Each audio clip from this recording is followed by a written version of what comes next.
ਲੜੀਵਾਰ ਕਥਾ ਨੌਵੇਂ ਪਾਤਸ਼ਾਹ ਦੀ ਪਾਵਨ ਅੰਮ੍ਰਿਤ ਬਾਣੀ ਦੀ ਗੁਰੂ ਪਾਤਸ਼ਾਹ ਦੀ ਕਿਰਪਾ ਨਾਲ ਆਪਾਂ ਪ੍ਰਾਰੰਭ ਕੀਤੀ ਸੀ। ਤਕਰੀਬਨ 12 ਅਪ੍ਰੈਲ ਨੂੰ ਇਹ ਕਥਾ ਆਰੰਭੀ ਸੀ। ਨੌਵੇਂ ਪਾਤਸ਼ਾਹ ਦੇ ਪਾਵਨ ਅੰਮ੍ਰਿਤ ਸ਼ਲੋਕ 36 ਸ਼ਲੋਕ ਆਪਾਂ ਕੱਲ ਵਿਚਾਰ ਲਏ ਸਨ। 37ਵਾਂ ਸ਼ਲੋਕ ਮਹਾਰਾਜ ਜੀ ਉਚਾਰਨ ਕਰ ਰਹੇ ਨੇ। ਪਰਸੋਂ ਸਵੇਰੇ ਇਹਨਾਂ ਸ਼ਲੋਕਾਂ ਦੀ ਆਪਾਂ ਸਮਾਪਤੀ ਕਰਾਂਗੇ। ਨੌਵੇਂ ਪਾਤਸ਼ਾਹ ਜੀ ਦੀ ਪਾਵਨ ਅੰਮ੍ਰਿਤ ਬਾਣੀ ਦੀ ਜੋ ਕਥਾ ਗੁਰੂ ਸਾਹਿਬ ਨੇ ਆਪ ਕਿਰਪਾ ਕਰਕੇ ਸਾਡੇ ਕੋਲੋਂ ਕਰਵਾਈ ਹੈ, ਸਾਨੂੰ ਬਲ ਬਖਸ਼ਿਆ ਸੁਣਨ ਦਾ, ਕਰਨ ਦਾ। ਇਹ ਨੌਵੇਂ ਪਾਤਸ਼ਾਹ ਦਾ ਤਰਸ ਹੈ। ਤੋ ਨੌਵੇਂ ਗੁਰਦੇਵ ਦੇ ਚਰਨਾਂ 'ਚ ਸ਼ੁਕਰਾਨਾ ਕਰਾਂਗੇ। ਪਰਸੋਂ ਅਰਦਾਸ ਬੇਨਤੀ ਕਰਾਂਗੇ। ਸਤਿਗੁਰਾਂ ਦੀ ਸ਼ਤਾਬਦੀ ਨੂੰ ਸਮਰਪਿਤ ਤੇ ਪਾਵਨ ਬਾਣੀ ਦੇ ਭੋਗ ਪਾਵਾਂਗੇ। ਤੋ ਆਪ ਜੀ ਨੇ ਹਾਜ਼ਰੀਆਂ ਭਰਨੀਆਂ ਵੱਧ ਚੜ ਕੇ ਔਰ ਨੌਵੇਂ ਪਾਤਸ਼ਾਹ ਜੀ ਮਹਾਰਾਜ ਜੀ ਦੀਆਂ ਖੁਸ਼ੀਆਂ ਲੈਣੀਆਂ ਹਨ। ਗਰੀਬ ਨਵਾਜ ਸਾਹਿਬ ਜੀ ਉਚਾਰਨ ਕਰਦੇ ਨੇ। ਸਰਵਣ ਕਰਨ ਤੋਂ ਪਹਿਲਾਂ ਸਾਹਿਬ ਜੀ ਦੇ ਪਾਵਨ ਚਰਨਾਂ 'ਚ ਆਪਣੀਆਂ ਹਾਜ਼ਰੀਆਂ ਲਵਾਓ। ਆਖੋ ਜੀ ਸਤਿਨਾਮ ਵਾਹਿਗੁਰੂ ਸਾਹਿਬ ਜੀ। ਵਾਹਿਗੁਰੂ ਜੀ। ਮਨ ਮਾਇਆ ਮੈਂ ਰਮ ਰਹਿਓ, ਨਿਕਸਤ ਨਾਏ ਨਾ ਮੀਤ। ਪਾਤਸ਼ਾਹ ਕਹਿੰਦਾ, ਹੇ ਭਾਈ, ਤੇਰਾ ਇਹ ਮਨ ਮਾਇਆ ਵਿੱਚ ਰਮ ਰਿਹਾ। ਮਾਇਆ ਵਿੱਚ ਇਸ ਤਰ੍ਹਾਂ ਖਚਤ ਹੋ ਰਿਹਾ ਵੀ ਵਿੱਚੋਂ ਨਿਕਲਦਾ ਹੀ ਨਹੀਂ। ਹਰ ਵੇਲੇ ਉਸੇ ਦੀ ਚਿਤਵਨੀ, ਉਸੇ ਦਾ ਚਿੰਤਨ ਤੇਰੇ ਹਿਰਦੇ 'ਚ ਚੱਲ ਰਿਹਾ। ਇਹਦੇ ਤੋਂ ਇਲਾਵਾ ਕੁਝ ਹੋਰ ਸੁਝਦਾ ਹੀ ਨਹੀਂ, ਕੁਝ ਹੋਰ ਚੇਤੇ ਹੀ ਨਹੀਂ ਆਉਂਦਾ। ਮਨ ਮਾਇਆ ਮੈਂ ਰਮ ਰਹਿਓ। ਹੇ ਮੇਰੇ ਮਿੱਤਰ, ਇਹ ਮਨ ਮਾਇਆ 'ਚ ਰਮ ਰਿਹਾ। ਨਿਕਸਤ ਨਾਹਿ ਨ ਮੀਤ, ਨਿਕਲਦਾ ਨਹੀਂ ਹੈ। ਇਹਦੀ ਚਿਤਵਨੀ ਇਹਦੇ ਹਿਰਦੇ 'ਚੋਂ ਜਾਂਦੀ ਨਹੀਂ ਹੈ। ਨਿਤਾ ਪ੍ਰਤੀ ਇਸੇ ਵਿੱਚ ਹੀ ਖਚਤ ਹੋ ਰਿਹਾ ਹੈ। ਨਾਨਕ ਮੂਰਤ ਚਿਤਰ ਜਿਉ, ਛਾੜਤ ਨਾਏ ਨਾ ਪੀਤ। ਉਦਾਹਰਣ ਦਿੰਦੇ ਨੇ, ਕਹਿੰਦੇ ਏਦਾਂ ਚਿਪਕਿਆ ਹੋਇਆ ਮਨ ਮਾਇਆ ਵਿੱਚ, ਜਿਵੇਂ ਕੋਈ ਤਸਵੀਰ ਨਹੀਂ ਕੰਧ ਤੇ ਬਣਾਈ ਹੁੰਦੀ ਤੇ ਉਹ ਕੰਧ ਨੂੰ ਛੱਡ ਨਹੀਂ ਸਕਦੀ। ਕੋਈ ਚਿੱਤਰ ਬਣਾਇਆ ਹੁੰਦਾ, ਤਸਵੀਰ ਬਣਾਈ ਹੁੰਦੀ ਹੈ, ਕੰਧ ਤੇ ਉਕਰੀ ਹੁੰਦੀ ਹੈ। ਜਿਵੇਂ ਕੰਧ ਤੇ ਉਕਰੀ ਹੋਈ ਬਣਾਈ ਹੋਈ ਤਸਵੀਰ ਕੰਧ ਨੂੰ ਛੱਡ ਨਹੀਂ ਨਾ ਸਕਦੀ, ਏਦਾਂ ਇਹ ਮਨ ਮਾਇਆ ਵਿੱਚ ਰਮਿਆ ਹੋਇਆ, ਉਹਨੂੰ ਛੱਡਦਾ ਹੀ ਨਹੀਂ ਹੈ। ਉਸੇ ਵਿੱਚ ਹੀ ਖਚਤ ਹੋ ਰਿਹਾ।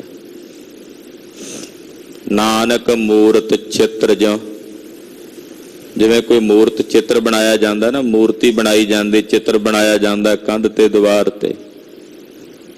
ਛਾੜਤ ਨਾਹਨ ਭੀਤ, ਭੀਤ ਨਾਮ ਹੁੰਦਾ ਕੰਧ ਦਾ, ਉਹ ਕੰਧ ਨੂੰ ਛੱਡਦੀ ਨਹੀਂ ਹੈ। ਇਸੇ ਤਰ੍ਹਾਂ ਇਹ ਮਨ ਵਿੱਚ ਮਾਇਆ ਦੀ ਜਿਹੜੀ ਚਿਤਵਨੀ ਹੈ, ਚਿੰਤਨ ਹੈ, ਇਹ ਉਸ ਚਿੰਤਨ ਨੂੰ, ਉਸ ਚਿਤਵਨੀ ਨੂੰ ਛੱਡਦਾ ਹੀ ਨਹੀਂ ਹੈ। ਬਾਰ-ਬਾਰ ਉਸੇ ਪਾਸੇ ਦੌੜਦਾ। ਬਥੇਰਾ ਯਤਨ ਕਰੀਏ ਇਹਨੂੰ ਰੋਕਣ ਦਾ, ਹੋੜਨ ਦਾ, ਇਹ ਬਾਦ ਹੀ ਨਹੀਂ ਆਉਂਦਾ। ਮੁੜ-ਮੁੜ ਕੇ ਫਿਰ ਉਸੇ ਪਾਸੇ ਜਾਂਦਾ ਹੈ। ਹਾਂਜੀ। ਨਰ ਚਾਹਤ ਕਛ ਔਰ ਹੈ ਕੀ ਔਰ ਹੈ ਭਈ। ਇਹ ਬੜੀ ਅਸਚਰਜ ਖੇਡ ਹੈ ਵੀ ਜੋ ਬੰਦਾ ਚਾਹੁੰਦਾ ਉਹ ਤਾਂ ਨਹੀਂ ਹੁੰਦਾ। ਨਰ ਕੁਝ ਹੋਰ ਚਾਹੁੰਦਾ ਨਹੀਂ, ਏਦਾਂ ਨਹੀਂ, ਏਦਾਂ ਹੋਵੇਗਾ, ਏਦਾਂ ਕਰਾਂਗੇ। ਪਰ ਔਰ ਹੈ ਕੀ ਔਰ ਹੈ ਭਈ,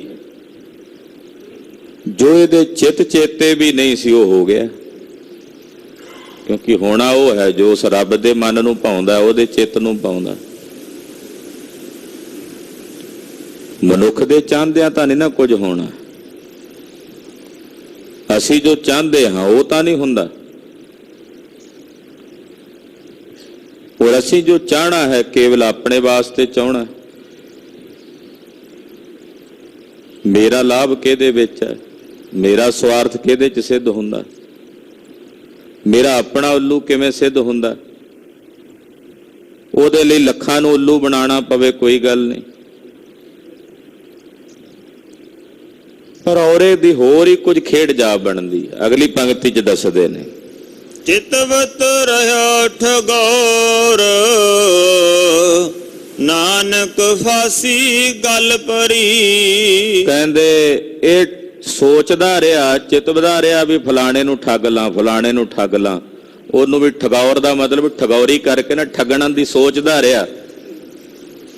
ਪਰ ਇੰਨੇ ਨੂੰ ਮੇਰੇ ਸਾਹਿਬ ਨੌਵੇਂ ਪਾਤਸ਼ਾਹ ਕਹਿੰਦੇ ਆ ਵੀ ਗਲ ਵਿੱਚ ਫਾਈ ਆ ਕੇ ਪੈ ਗਈ। ਇਹ ਸੋਚਦਾ ਹੀ ਰਹਿ ਗਿਆ, ਠੱਗਣ ਦੀ ਸੋਚਦਾ ਰਹਿ ਗਿਆ। ਸੁਣ ਲੈਣ ਵਰਤਮਾਨ ਦੇ ਸਮੇਂ ਵਿੱਚ ਉਹ ਬੰਦੇ ਨੌਵੇਂ ਪਾਤਸ਼ਾਹ ਦੇ ਨਾ ਵਚਨਾਂ ਨੂੰ, ਜਿਹੜੇ ਅੱਜ ਦੇ ਇਸ ਵਰਤਮਾਨ ਦੇ ਸਮੇਂ ਵਿੱਚ ਕੇਵਲ ਠੱਗਣ ਦੀ ਬਿਰਤੀ ਰੱਖ ਕੇ, ਪਿੱਛੇ ਜੀ ਵੀ ਮੈਂ ਬੇਨਤੀ ਕੀਤੀ ਸੀ ਕਿ 3-4 ਹਜ਼ਾਰ ਦਾ ਸਿਲੰਡਰ ਆਕਸੀਜਨ ਦਾ 80-80 ਹਜ਼ਾਰ ਰੁਪਏ ਤੱਕ ਵੇਚਣ ਵਾਲੇ ਸੁਣ ਲੈਣ, ਇਹ ਫਾਸੀ ਗਲ ਦੇ ਵਿੱਚ ਉਹਨਾਂ ਦੇ ਵੀ ਪੈਣ ਵਾਲੀ ਹੈ। ਮਾਤੇ ਉਹਨਾਂ ਦੇ ਮਨ 'ਚ ਭਰਮ ਹੋਵੇ ਕਿ ਅੱਜ ਲੋਕਾਂ ਦੀਆਂ ਮਜਬੂਰੀਆਂ ਤੋਂ ਫਾਇਦਾ ਉਠਾ ਕੇ ਕਾਲਾ ਬਾਜ਼ਾਰੀ ਕਰਕੇ ਜਿੰਨੇ ਦੀ ਲਾਗਤ ਹੈ ਉਹਦੇ ਤੋਂ ਸੈਂਕੜੇ ਗੁਣਾ ਵੱਧ ਹੱਦ ਹੋ ਗਈ। ਜਿੱਥੇ ਐਂਬੂਲੈਂਸ ਦੇ ਉੱਤੇ 5-7 ਹਜ਼ਾਰ ਰੁਪਏ ਦੇ ਖਰਚੇ ਤੇ 1.25 ਲੱਖ ਰੁਪਏ ਦਾ ਬਿੱਲ ਬਣਾ ਦਿੱਤਾ ਜਾਂਦਾ ਹੈ। ਉਹਨਾਂ ਲੋਕਾਂ ਨੂੰ ਮਹਾਰਾਜ ਨੌਵੇਂ ਪਾਤਸ਼ਾਹ ਦੇ ਬਚਨ ਚੇਤੇ ਆਉਣੇ ਚਾਹੀਦੇ ਹੈ ਕਿ ਇਹ ਫਾਂਸੀ ਹੈ, ਗਲ ਵਿੱਚ ਕਿਸੇ ਦੇ ਵੀ ਪੈ ਸਕਦੀ ਹੈ। ਇਹ ਭੁਲੇਖਾ ਹੈ ਮਨੁੱਖ ਨੂੰ ਵੀ ਸ਼ਾਇਦ ਇਹ ਕਿਸੇ ਦੂਸਰੇ ਵਾਸਤੇ ਹੀ ਹੈ, ਉਸੇ ਕਤਾਰ ਵਿੱਚ ਆਪ ਵੀ ਖੜਾ ਹੈ। ਬੜੇ ਨੇ ਜਿਹੜੇ ਇਹੀ ਸੋਚ ਕੇ ਮਰ ਗਏ, ਮੁੱਕ ਗਏ ਵੀ ਠੱਗਾਂਗੇ ਠੱਗਾਂਗੇ। ਮਹਾਰਾਜ ਜੀ ਕਹਿੰਦੇ ਸੋਚਦਾ ਰਹਿ ਗਿਆ ਠੱਗਣ ਨੂੰ, ਅਖੀਰ ਨੂੰ ਗਲ 'ਚ ਫਾਂਸੀ ਪੈ ਗਈ। ਨਾਨਕ ਫਾਂਸੀ ਗਲ ਪਰੀ। ਉਹ ਫਾਂਸੀ ਗਲ 'ਚ ਪਵੇ ਉਹਦੇ ਤੋਂ ਪਹਿਲਾਂ ਤੇਰੇ ਮਨ 'ਚ ਪਛਤਾਵਾ ਨਾ ਹੋਵੇ ਕਿ ਮੈਂ ਵਧੀਕੀਆਂ ਕੀਤੀਆਂ ਨੇ, ਮੈਂ ਗੁਨਾਹ ਕੀਤੇ ਨੇ, ਮੈਂ ਅਪਰਾਧ ਕੀਤੇ ਨੇ। ਤੇਰੇ ਮਨ 'ਚ ਇਸ ਗੱਲ ਦੀ ਸੰਤੁਸ਼ਟੀ ਹੋਵੇ ਮੈਂ ਭਲਾ ਕਰਕੇ ਚੱਲਿਆ, ਮੈਂ ਦਇਆ ਕਰਕੇ ਚੱਲਿਆ, ਮੈਂ ਪਰਉਪਕਾਰੀ ਬਿਰਤੀ ਰੱਖ ਕੇ ਚੱਲਿਆ। ਇਹ ਸੁਰਖਰੂ ਭਾਵ ਹੋਣਾ ਚਾਹੀਦਾ। ਫਾਂਸੀ ਤਾਂ ਗਲ 'ਚ ਪੈਣੀ ਪੈਣੀ, ਪਰ ਘਟੋ ਘਟ ਉਸ ਵੇਲੇ ਸੁਰਖਰੂ ਤਾਂ ਹੋਵੇ। ਨਰ ਸੋਚਦਾ ਹੋਰ ਦਾ ਹੋਰ, ਪਰ ਹੁੰਦਾ ਉਹ ਹੈ ਜੋ ਮੇਰੇ ਮਾਲਕ ਦੇ ਮਨ ਨੂੰ ਪਾਉਂਦਾ। ਇਹ ਸੋਚਦਾ ਰਹਿ ਜਾਂਦਾ ਠੱਗੀਆਂ ਕਰਨ ਵਾਸਤੇ, ਇੰਨੇ ਨੂੰ ਫਾਂਸੀ ਗਲ 'ਚ ਆ ਪੈਂਦੀ ਹੈ। ਜਤਨ ਬਹੁਤ ਸੁਖ ਕੇ ਕੀਏ, ਦੁੱਖ ਕੋ ਕੀਓ ਨਾ ਕੋਏ। ਸੁੱਖ ਵਾਸਤੇ ਯਤਨ ਕਰਦਾ ਨਾ ਬੰਦਾ, ਹਰ ਇੱਕ ਬੰਦਾ ਕਹਿੰਦਾ ਵੀ ਮੈਨੂੰ ਸੁੱਖ ਮਿਲੇ, ਸੁੱਖ ਮਿਲੇ, ਸੁੱਖ ਮਿਲੇ। ਯਤਨ ਸੁੱਖ ਲਈ ਕਰਦਾ, ਪਾਪ ਵੀ ਤਾਂ ਇਸੇ ਕਰਕੇ ਕਰਦਾ ਵੀ ਮੈਨੂੰ ਸੁੱਖ ਮਿਲਣ। ਗੁਨਾਹ ਵੀ ਤਾਂ ਇਸੇ ਕਰਕੇ ਹੀ ਕਰਦਾ ਨਾ ਵੀ ਮੈਨੂੰ ਸੁੱਖ ਦੀ ਪ੍ਰਾਪਤੀ ਹੋਵੇ। ਦੁੱਖ ਦਾ ਤਾਂ ਕੋਈ ਯਤਨ ਨਹੀਂ ਕਰਦਾ, ਫਿਰ ਦੁੱਖ ਆਉਂਦੇ ਕਿਉਂ ਨੇ? ਮੈਂ ਯਤਨ ਸੁੱਖ ਦੇ ਕਰ ਰਿਹਾ, ਪਰ ਆਹ ਦੁੱਖ ਰਹੇ ਨੇ। ਇਹਦਾ ਕਾਰਨ ਕੀ ਹੈ? ਕਿਉਂਕਿ ਸੁੱਖ ਦੇ ਯਤਨ ਕਰਦਿਆਂ ਮੈਂ ਪਾਪ ਕਰ ਰਿਹਾ, ਔਰ ਉਹ ਕੀਤੇ ਹੋਏ ਪਾਪ ਦੁੱਖਾਂ ਨੂੰ ਜਨਮ ਦਿੰਦੇ ਨੇ। ਨਹੀਂ ਤਾਂ ਬੰਦਾ ਤਾਂ ਕੋਈ ਵੀ ਨਹੀਂ, ਦੁੱਖ ਦੇ ਲਈ ਤਾਂ ਕੋਈ ਵੀ ਨਹੀਂ ਅੱਗੇ ਆਉਂਦਾ ਵੀ ਮੈਂ ਦੁੱਖ ਲਈ ਕੰਮ ਕੀਤੇ ਨੇ ਜਾਂ ਦੁੱਖ ਲਈ ਗੁਨਾਹ ਕੀਤੇ ਨੇ। ਉਹ ਤਾਂ ਸੁੱਖ ਲਈ ਕਰ ਰਿਹਾ ਨਾ। ਪਰ ਜੇ ਕਿਸੇ ਦੂਸਰੇ ਨੂੰ ਦੁੱਖ ਦੇ ਕੇ ਆਪ ਸੁਖੀ ਹੋਣ ਦੀ ਕਾਂਖਾ ਕਰ ਰਿਹਾ ਤਾਂ ਇਹਦਾ ਭੁਲੇਖਾ ਹੈ, ਇਹਦਾ ਭਰਮ ਹੈ। ਬਦਲੇ ਵਿੱਚ 2 ਗੁਣਾ 4 ਗੁਣਾ 10 ਗੁਣਾ ਹੋ ਕੇ ਇਸੇ ਨੂੰ ਹੀ ਮਿਲਣ ਵਾਲਾ ਹੈ ਜੋ ਦਿੱਤਾ ਹੈ। ਜੋ ਦਿੱਤਾ ਉਹੀ ਮਿਲਦਾ ਨਾ, ਬਿਨਾਂ ਦਿੱਤਿਆਂ ਤਾਂ ਕੁਝ ਨਹੀਂ ਮਿਲਦਾ।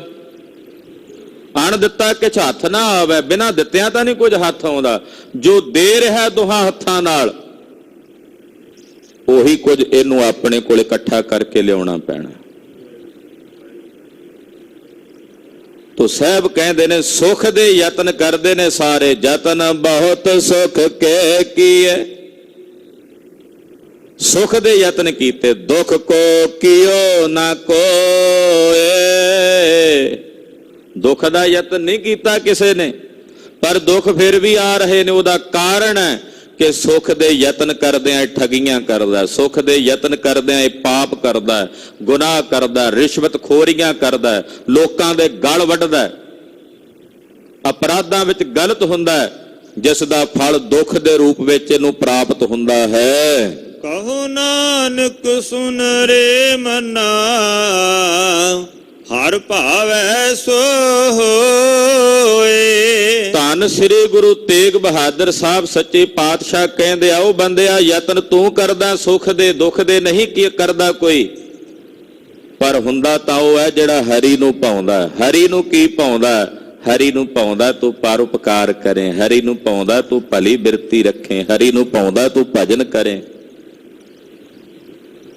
ਪਰ ਤੈਨੂੰ ਕੁਝ ਹੋਰ ਪਾਉਂਦਾ, ਜਦੋਂ ਤੂੰ ਆਪਣੀਆਂ ਮਨ ਭਾਉਂਦੀਆਂ ਕਰਦਾ ਤੇ ਫਿਰ ਆਪਣਾ ਹਰੀ ਉਹ ਆਪਣੀ ਮਨ ਭਾਉਂਦੀ ਮੁਤਾਬਕ ਫਲ ਦਿੰਦਾ।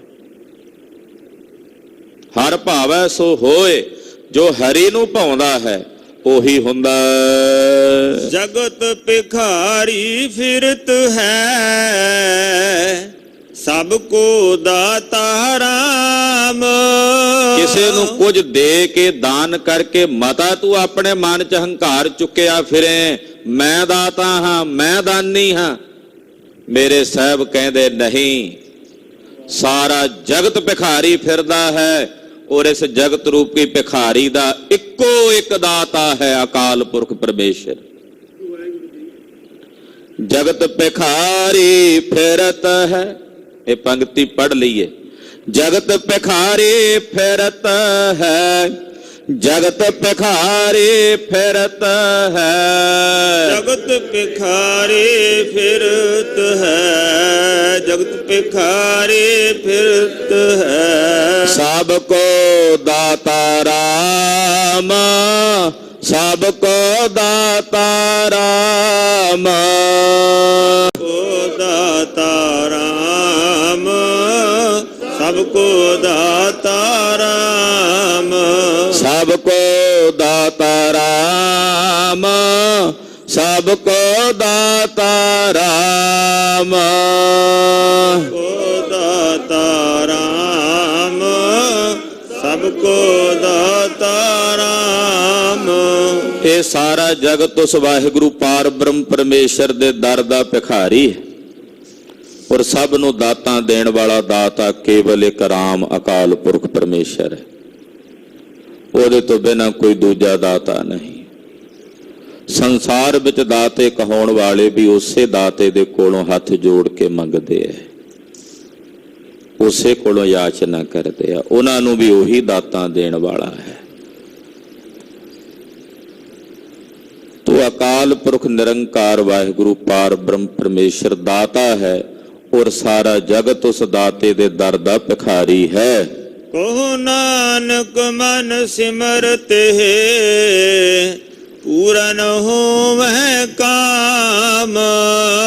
ਧੰਨ ਸ਼੍ਰੀ ਗੁਰੂ ਤੇਗ ਬਹਾਦਰ ਸਾਹਿਬ ਸੱਚੇ ਪਾਤਸ਼ਾਹ ਕਹਿੰਦੇ ਆ, ਹੇ ਮੇਰਿਆ ਮਨਾ, ਉਸ ਦਾ ਸਿਮਰਨ ਕਰ, ਉਸ ਨੂੰ ਚੇਤੇ ਕਰ, ਜਿਹੜਾ ਸਾਰੇ ਜਗਤ ਦਾ ਦਾਤਾ ਹੈ। ਕਹੋ ਨਾਨਕ ਮਨ ਸਿਮਰਤੇ, ਉਹਦਾ ਸਿਮਰਨ ਕਰ।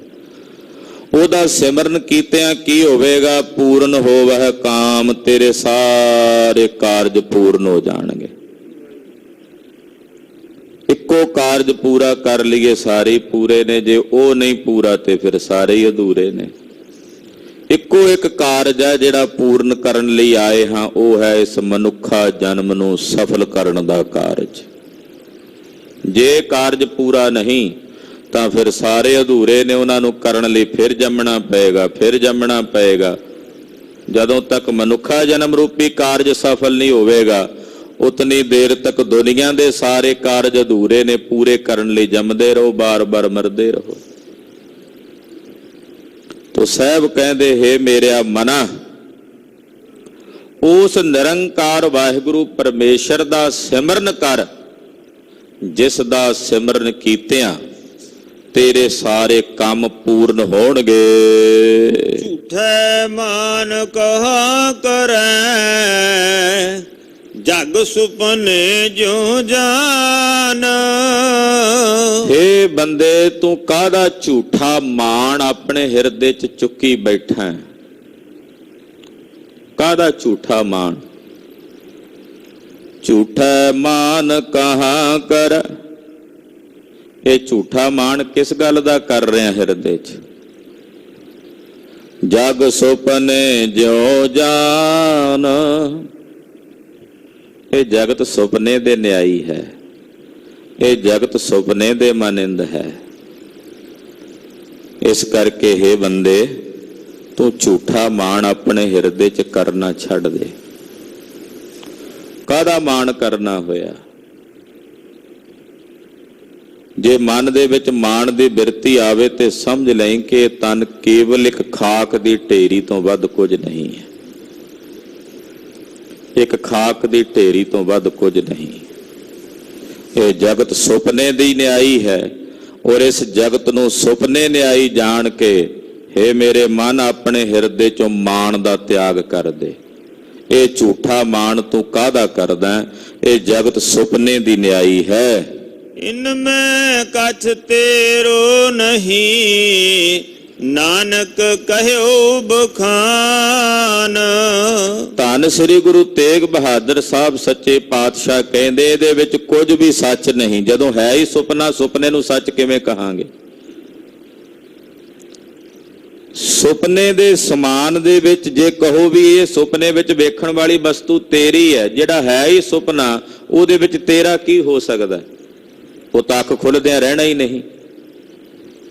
ਜਿੰਨੀ ਦੇਰ ਤੱਕ ਅੱਖ ਮਿਚੀ ਹੋਈ ਹੈ, ਸਵਪਨ ਅਵਸਥਾ ਵਿੱਚ ਆ, ਉਹਨੇ ਦੇਰ ਤੱਕ ਉਹ ਵਸਤੂਆਂ ਤੇਰੇ ਕੋਲ ਨੇ, ਪਰ ਉਹਦੇ ਵਿੱਚ ਹੈ ਤਾਂ ਤੇਰਾ ਕੁਝ ਵੀ ਨਹੀਂ ਨਾ। ਇਨ ਮੈਂ ਕਛ ਤੇਰੋ ਨਹੀਂ, ਇਹਦੇ ਵਿੱਚ ਤਾਂ ਕੁਝ ਵੀ ਤੇਰਾ ਨਹੀਂ। ਨਾਨਕ ਕਹਿਓ ਬਖਾਨ। ਧੰਨ ਗੁਰੂ ਤੇਗ ਬਹਾਦਰ ਸਾਹਿਬ ਕਹਿੰਦੇ ਮੈਂ ਵਖਿਆਨ ਕਰਕੇ ਤੁਹਾਨੂੰ ਕਹਿ ਰਿਹਾ, ਉਚਾਰਨ ਕਰਕੇ ਕਹਿ ਰਿਹਾ, ਸੁਪਨੇ ਸਮਾਨ ਇਸ ਜਗਤ ਵਿੱਚ ਤੇਰਾ ਕੁਝ ਵੀ ਨਹੀਂ। ਜੋ ਤੇਰਾ ਹੈ ਉਹ ਤੇਰੀ ਨਿਜ ਆਤਮਾ ਹੈ, ਤੇਰਾ ਨਿਜ ਆਪਾ ਹੈ। ਆਪਣੀ ਉਸ ਨਿਜ ਆਤਮਾ ਨੂੰ, ਆਪਣੇ ਉਸ ਨਿਜ ਆਪੇ ਨੂੰ ਜਾਣ ਔਰ ਉਸੇ ਚ ਵਿਲੀਨ ਹੋ। ਨੌਵੇਂ ਪਾਤਸ਼ਾਹ ਦੇ ਪਾਵਨ ਅੰਮ੍ਰਿਤ ਸ਼ਲੋਕ ਹਨ। ਵਿਚਾਰਾਂ ਕਰਦਿਆਂ ਹੋਈਆਂ ਭੁੱਲਾਂ ਚੁੱਕਾਂ ਦੀ ਖਿਮਾ। ਪਰਸੋਂ ਇਹਨਾਂ ਪਾਵਨ ਸ਼ਲੋਕਾਂ ਦੀ ਆਪਾਂ ਸਮਾਪਤੀ ਕਰਾਂਗੇ ਔਰ ਗੁਰੂ ਪਾਤਸ਼ਾਹ ਦੇ ਚਰਨਾਂ ਵਿੱਚ ਸ਼ੁਕਰਾਨੇ ਦੀ ਅਰਦਾਸ ਬੇਨਤੀ ਕਰਾਂਗੇ। ਜਗਤ ਜਲੰਦੇ ਨੂੰ ਰੱਖਣ ਦੀ ਅਰਦਾਸ ਬੇਨਤੀ ਕਰਾਂਗੇ। ਆਪ ਜੀ ਵੱਧ ਚੜ ਕੇ ਹਾਜ਼ਰੀਆਂ ਭਰੋ। ਨੌਵੇਂ ਪਾਤਸ਼ਾਹ ਜਗਤ ਗੁਰੂ ਸ੍ਰੀ ਗੁਰੂ ਤੇਗ ਬਹਾਦਰ ਸਾਹਿਬ ਜੀ ਮਹਾਰਾਜ ਜੀ ਦੀਆਂ ਖੁਸ਼ੀਆਂ ਪ੍ਰਾਪਤ ਕਰੋ। ਤੇਗ ਬਹਾਦਰ ਸਿਮਰਿਆ, ਤੇਗ ਬਹਾਦਰ ਸਿਮਰਿਆ, ਤੇਗ ਬਹਾਦਰ ਸਿਮਰਿਆ, ਤੇਗ ਬਹਾਦਰ ਸਿਮਰਿਆ। ਕਰਨੋ ਨਿਦ ਆਵੈ ਧਾਏ, ਕਰਨੋ ਨਿਦ ਆਵੈ ਧਾਏ,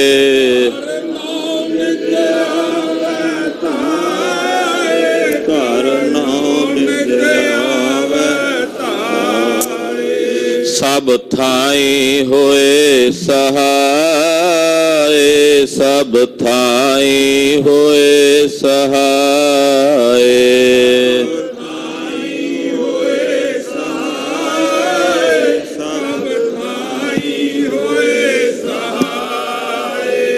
ਜਿਸ ਪਿਆਰੇ ਸਿਉ ਨੇ ਹੋ, ਜਿਸ ਪਿਆਰੇ ਸਿਉ ਨੇ ਹੋ, ਪਿਆਰੇ ਸਿਉ ਨੇ ਹੋ, ਜਿਸ ਪਿਆਰੇ ਸਿਉ ਨੇ ਹੋ। ਤਿਸ ਆਗੇ ਮਰ ਚੱਲੀਐ, तिस आगे मर चलिए।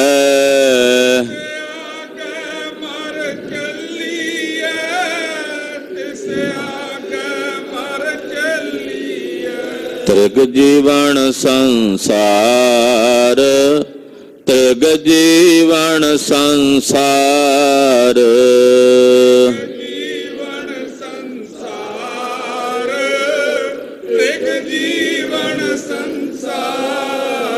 ताके पाछे जीवना, ताके पाछे जीवना।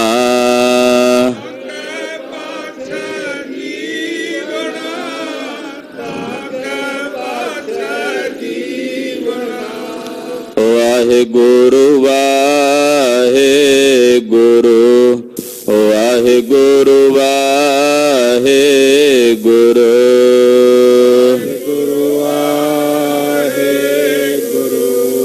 वाहेगुरु वाहेगुरु, वाहेगुरु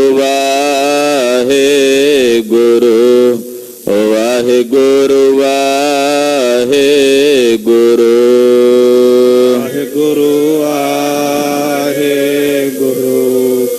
वाहेगुरु वाहेगुरु। वाहेगुरु जी का खालसा, वाहेगुरु जी की फतेह।